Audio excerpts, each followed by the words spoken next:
The Ballon d'Or is like football's version of the Oscars, minus the awkward dance numbers and envelope mix-ups, though some might argue we've had our fair share of those too. It's the crown jewel of individual awards that has footballers dreaming of golden glory since their playground days. But here's the kicker. Sometimes, the results leave fans scratching their heads harder than trying to understand VAR decisions. Before we dive into the "they were robbed" moments, let's break down what typically makes a Ballon d'Or winner. Scoring goals like they're going out of fashion, winning trophies, bonus points if they're shiny European ones, making highlights that even your grandmother would appreciate, having enough individual brilliance to make solo players in FIFA games look realistic. Let's begin with the players who got robbed now, shall we? Picture this, it's 2003, and Thierry Henry is absolutely on fire at Arsenal. I mean, this guy was making the Premier League look like a casual kickabout in the park. 30 goals and 23 assists, that's not just good, that's video game numbers. You should have seen him on the pitch, the way he'd glide past defenders like they weren't even there, that trademark finish where he'd open his body and curl it into the far corner, pure poetry in motion. And don't even get me started on that va-va-voom. The Arsenal faithful at Highbury weren't just watching a footballer, they were watching an artist at work. Now, here comes the part that still makes me shake my head. When it came time to crown the best player in the world, they gave the Ballon d'Or to Pavel Nedved. Listen, Nedved was class, no doubt about it. But choosing him over Henry that year? That's like picking a decent house wine over a vintage champagne. Arsene Wenger, who usually kept his cool, couldn't even hide his disbelief. Incomprehensible, he called it, which in Wenger speak is practically shouting from the rooftops. Arsenal fans were absolutely fuming.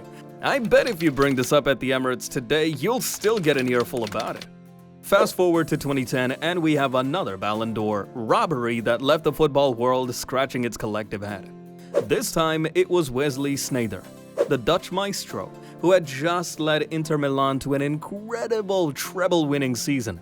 Sneijder was the orchestrator of that historic campaign, pulling the strings in midfield and inspiring his team to glory in Serie A, the Coppa Italia, and the UEFA Champions League. On top of that, he had also guided the Netherlands to the World Cup final, putting in a series of mesmerizing performances. But when the Ballon d'Or winner was announced, it was none other than Lionel Messi who claimed the trophy. Messi the Great, but Sneijder? He was the one who had truly conquered the world that year. Netherlands manager Bert van Marwijk summed it up best, saying that Sneijder deserved to win it, and that the decision was simply unfathomable. The fans were fuming, ready to storm the voting booth and demand a recount. It was like watching a magician pull a rabbit out of a hat. Except the rabbit was Sneijder's Ballon d'Or trophy, and the magician was a bunch of confused football journalists. In 2013, it was Franck Ribéry's turn to be the victim of a Ballon d'Or robbery. The French winger was an absolute powerhouse for Bayern Munich that season, leading the German Giants to an unprecedented treble triumph. Ribéry was unstoppable, tearing apart defenses with his dazzling dribbles and inch-perfect crosses. He was the engine that drove Bayern's success, and everyone, except the Ballon d'Or voters apparently, could see that he deserved to be crowned the world's best player. But alas, the trophy once again eluded the deserving candidate, as Lionel Messi and Cristiano Ronaldo shared the spoils.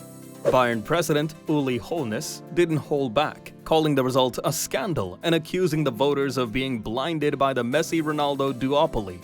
The fans were outraged, ready to take to the streets with pitchforks and torches. "How dare they snub our Frank?" they cried.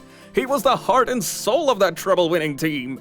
Not everyone can be a Messi or Ronaldo when it comes to consistency, but when an individual has a season that transcends the two GOATs, then it should be appreciated and rewarded. Ribéry, like Sneijder, wasn't. In 2014, it was the turn of the mighty Manuel Neuer to be the victim of a Ballon d'Or robbery. The German goalkeeper had an absolutely phenomenal year, leading Bayern Munich to the Bundesliga title, the DFB Pokal, and the UEFA Super Cup. But his crowning achievement was his stellar performance in Germany's triumphant 2014 World Cup campaign, where he was widely regarded as the tournament's best player. Despite Neuer's dominant displays and his integral role in his team's success, it was Cristiano Ronaldo who was named the Ballon d'Or winner that year. Many football pundits and fans were left scratching their heads, arguing that Neuer's influence on the game as a goalkeeper had been severely underappreciated. Even the legendary Franz Beckenbauer got in on the action, declaring that Neuer had been robbed of the prestigious award. Not since Gianluigi Buffon did a keeper ever deserve to win the Ballon d'Or. Neuer absolutely deserved the Best Player award, but yet again got overlooked because the same two players were banging in goals. Fast forward to 2019 and a year where everyone thought that the monopoly of Madrid and Barca was going to get broken. And boy, did it almost happen. This time it was Liverpool's towering Dutch defender Virgil van Dijk who was the victim of the heist, losing the Ballon d'Or by just 6 votes. Van Dijk had been the bedrock of Liverpool's incredible 2018-19 season, leading the Reds to the UEFA Champions League title and a near miss in the Premier League. His commanding presence at the heart of the defense was a key factor in their success, and many felt he was the standout candidate for the Ballon d'Or. But when the winner was announced, it was Lionel Messi who claimed the trophy. Messi? Really? Sure, he's a magician with the ball at his feet, but what about Van Dijk's transformative impact on Liverpool's backline? Weren't defenders supposed to be just as important as flashy forwards? Liverpool fans, like Bayern and Inter fans before, were outraged. Forget Liverpool fans, even the neutrals chimed in and had their say. As good as Messi was that season, Virgil van Dijk transformed Liverpool from a mid-table club to a champion club, and that sort of impact deserved the recognition it deserved. But alas, Ballon d'Or was handing out titles to Messi and Ronaldo like WWE was handing out title reigns to John Cena. Now, let's talk about the Ballon d'Or robbery, the case of Robert Lewandowski in 2020. This was the year the Polish striker was on an absolute tear, leading Bayern Munich to a historic treble with a staggering 55 goals in all competitions. Fans and pundits alike were salivating at the thought of Lewandowski finally getting his hands on the prestigious trophy. It was his time to shine, his moment to cement his legacy as one of the all-time greats. But alas, the Ballon d'Or was not awarded in 2020 due to the COVID-19 pandemic. Lewandowski was the most deserved and the most obvious winner whose name wasn't Messi or Ronaldo. He broke records, shattered the opposition, collected trophies, and all this he did it in style. Would the Ballon d'Or not have awarded the trophy if it were their two golden boys? Something to ponder upon.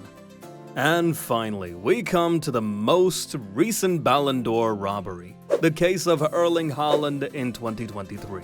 We're talking 52 goals across all competitions, with 36 just in the league. The big Norwegian was basically treating defenders like training cones, sprinting past them like some kind of superhuman while banging in goals for fun at Manchester City. But here's where it gets spicy. When everyone thought Haaland was a shoo-in for the Ballon d'Or, guess who walks away with the golden ball? Lionel Messi. You should have seen football Twitter that day. It was absolute chaos. Everyone and their nan was screaming robbery from the rooftops. I mean, imagine breaking the Premier League scoring record and still not getting your hands on that shiny trophy. The voters might as well have been wearing Team Messi t-shirts under their suits. It was just like watching your mate order a salad at a steakhouse. It just didn't make any sense. The criteria kept shifting for Messi and Ronaldo. If other players scored more goals than Messi, Ronnie, then the goalpost would shift to who won more trophies, so they'd get the trophy. If the other players won more trophies, then the goalpost would again shift to the player who scored more goals, and yet again those two ended up with the trophy. Now, you might be wondering, but why? Why do these Ballon d'Or robberies keep happening? Well, my friends, it all comes down to the complexities and nuances involved in the voting process. You see, individual talent and performance should be the primary factors, but there are often other considerations at play that can sway the outcome. For example, the media narrative and the level of global attention a player receives can give them a significant advantage. It's like trying to win a popularity contest. The more headlines and TV coverage you get, the better your chances of winning. And let's not forget about those pesky regional biases. The Ballon d'Or is voted on by journalists from around the world, and their geographical and cultural perspectives can sometimes lead to a skewed view of which players deserve the award. And the voting structure itself? Well, that's a whole other can of worms. It's like a game of rock, paper, scissors, but with forwards, midfielders, and defenders. Certain types of players seem to have an edge, even if their contributions are just as vital to their team's success. So, in the end, it's no wonder these robberies keep happening. The Ballon d'Or is like a puzzle with a million pieces, and the voters can't seem to put it together correctly. It's enough to make even the calmest football player want to grab a megaphone and lead a protest march. The voting system for the Ballon d'Or is more complicated than explaining the offside rule to your non-football watching friends. Here's what typically influences the results. Media hype, because apparently that's more important than actual performance sometimes. Regional voting patterns. Your nationality might matter more than your ability. The narrative, because everyone loves a good story, even if it means ignoring the obvious. Let's be real for a second. The Ballon d'Or is fantastic, but it's also just one award. Some of these robbed players have trophy cabinets that would make a museum jealous. And while we can debate the winners till we're blue in the face, it's worth remembering that football's beauty lies in these discussions and disagreements. These robberies show us that football, like life, isn't always fair. Sometimes you can do everything right and still not get the gold. But that's what makes it beautiful. The controversy, the debate, and yes, even the occasional highway robbery that leaves fans worldwide shouting at their screens. Remember, at the end of the day, football is about more than individual awards. It's about the beautiful game, the moments that take our breath away, and the players who make us believe in magic, golden ball or not.